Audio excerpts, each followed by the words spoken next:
Hey, hi, back.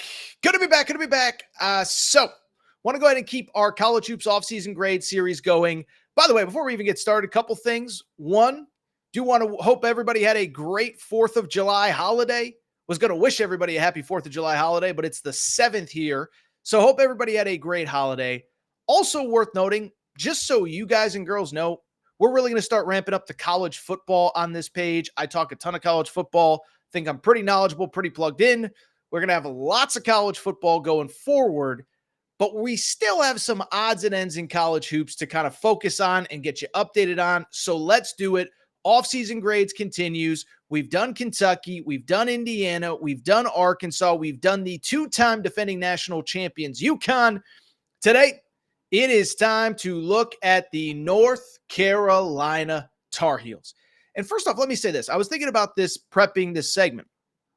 I think Carolina should feel pretty good with where they're at as a program. What does that mean? Well, it's easy to forget, but it was literally a year ago that they were coming off a season in which they missed the NCAA tournament after beginning the year ranked number 1 in the country. And so a year ago, there were so many questions. Listen, I was one of the people that was asking about Hubert Davis, his future, all of that. And so to see where this program is now, coming off an ACC regular season championship, a sweep of Duke in the regular season, a number 1 seed in the NCAA tournament. No, it didn't really end the way that any Carolina fan wanted in that Sweet 16 to Alabama, but this program feels stable. It feels like they have a good kind of foundation of guys that are staying in the program. It just feels like it's a good time to be a Tar Heel.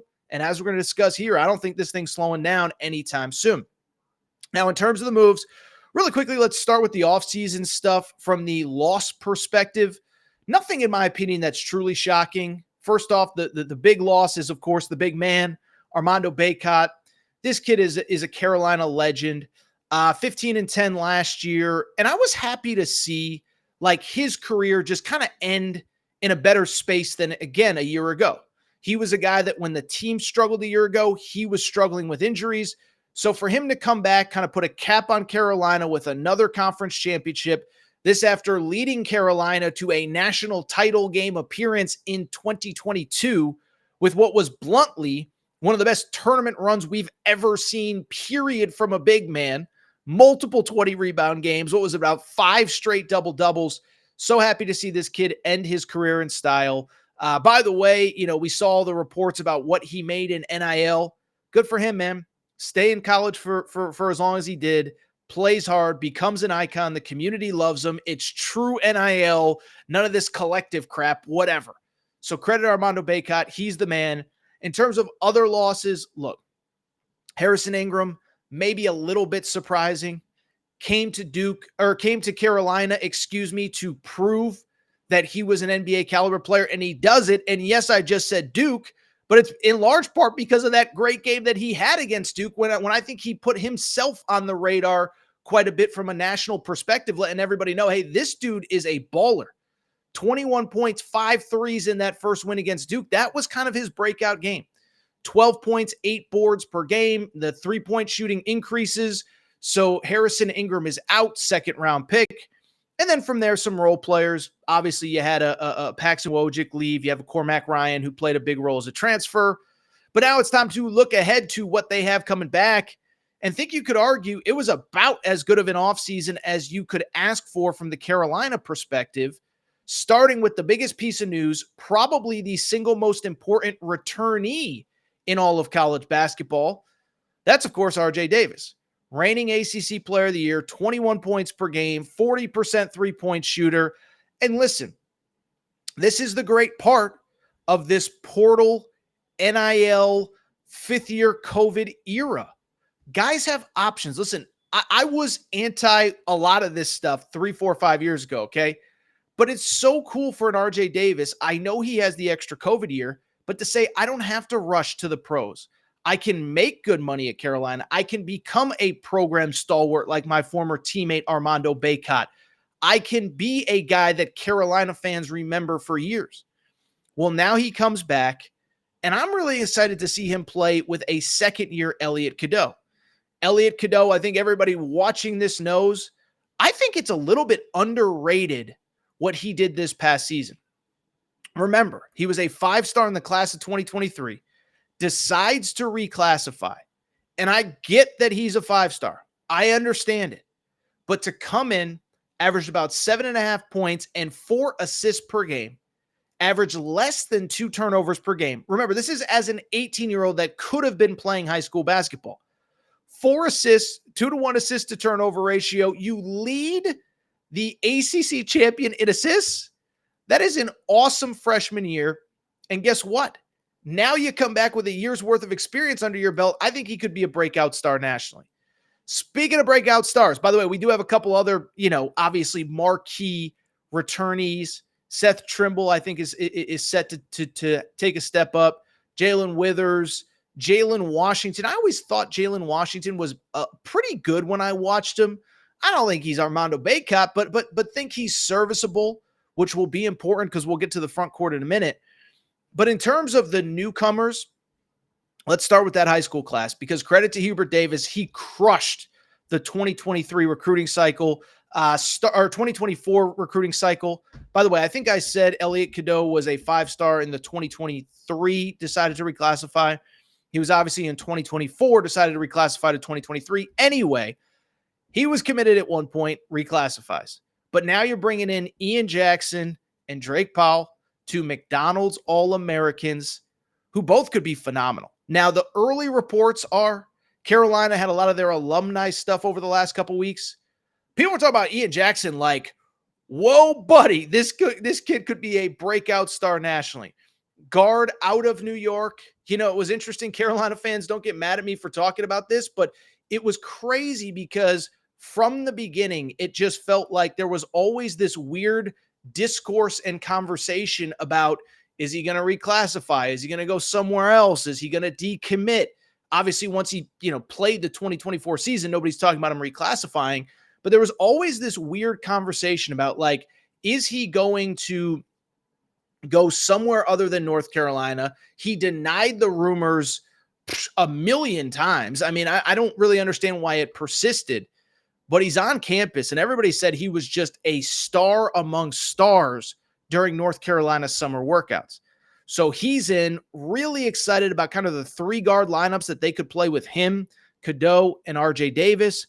Think he brings some kind of positional size that is going to be needed in that backcourt. And then you got Drake Powell, 5-star kid, obviously a McDonald's All-American, as I just said a second ago. He is a kid that is from the state of Carolina. So just the potential is through the roof for this kid. Wing guy, 6'6", 6'7", something like that. And think he is going to be, has the chance to be a very special 2-way player for this team. In terms of the portal, I think it's interesting. 2 things were clearly prioritized by Hubert Davis going into this portal cycle. They really didn't need a ton, but 3-point shooting, and they wanted another big guy. From the 3-point shooting perspective, they knocked it out of the park. Cade Tyson, of course, is the transfer from Belmont. This kid wasn't just one of the best 3-point shooters in all of mid-major basketball last year. He was one of the best 3-point shooters in all of college basketball last year. Okay? He averaged 16 a game, 47.5% 3-point shooting. I don't care what level you're playing at. That's incredible. But here's the other thing about Cade Tyson is sometimes, these kids transfer up from the lower levels, and they're either undersized or there's something that, isn't going to click. But this kid, of course, his brother plays in the NBA. His brother played in the ACC at Clemson. And so you can see that skill set, that frame translating, because he has an NBA pedigree, has competed against his brother. I just am really excited to see this kid. Now, the front court is a little bit more interesting and probably a tiny bit more complicated, because it was clear from the beginning, Hubert Davis was looking for a true 5 to replace Armando Bacot, and it got interesting once the offseason hit. First off, I know of 1 or 2 players that I think they thought were going to enter the portal, never really worked out, so they were, I don't want to say they were behind the 8 ball, but there were a couple guys I think they thought were going to enter, never did.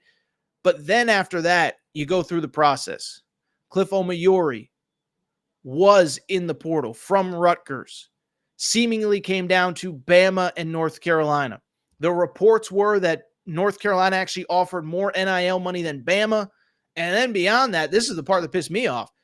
He's visiting Carolina, and the Bama assistant coach, Preston Murphy, who is a dog on the recruiting trail, is tweeting out gifs and pictures of Cliff Omoyori and Clifford the Big Red Dog. And I just bring it up because if you're Carolina, you got to be sitting there like, dude, is there something we don't know? And why is this kid on campus?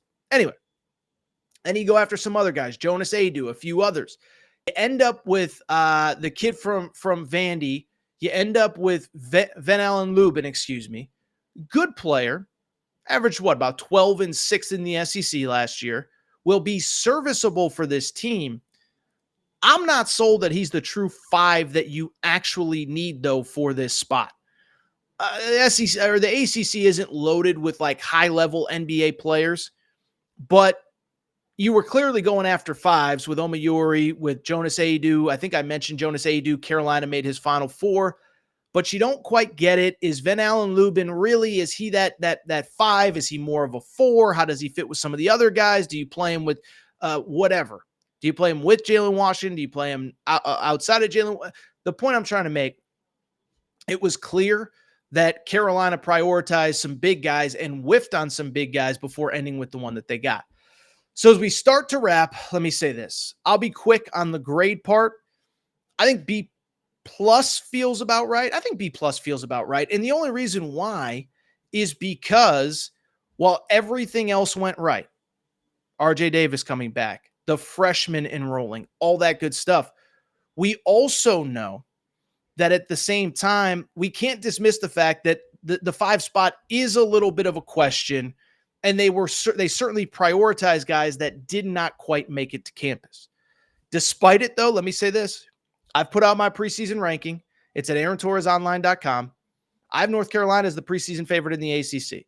I think they're the best team. I think they're the most talented team. Duke is obviously going to be good, but they're super young.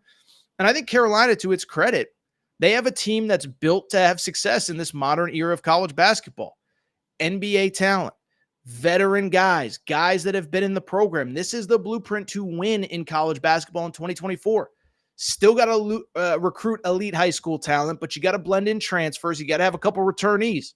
What has UConn done the last 2 years? Exactly that. So for Carolina, yes, I'm giving a B+ only because it feels like they wanted another guy or two in the front court, or I hate to say it, maybe a different guy or two in the front court. But this is the best team in the ACC, veteran, experienced. I think they have a chance to not only win the ACC, which I think they will. I think they have a chance to go further in the NCAA tournament because this team is going to be very, very, very good. So that is your Carolina offseason grade. If you enjoyed this clip, make sure to subscribe to the Aaron Torres Pod YouTube channel. New clips, new videos going up every single day. The offseason series will continue. And as I said, more college football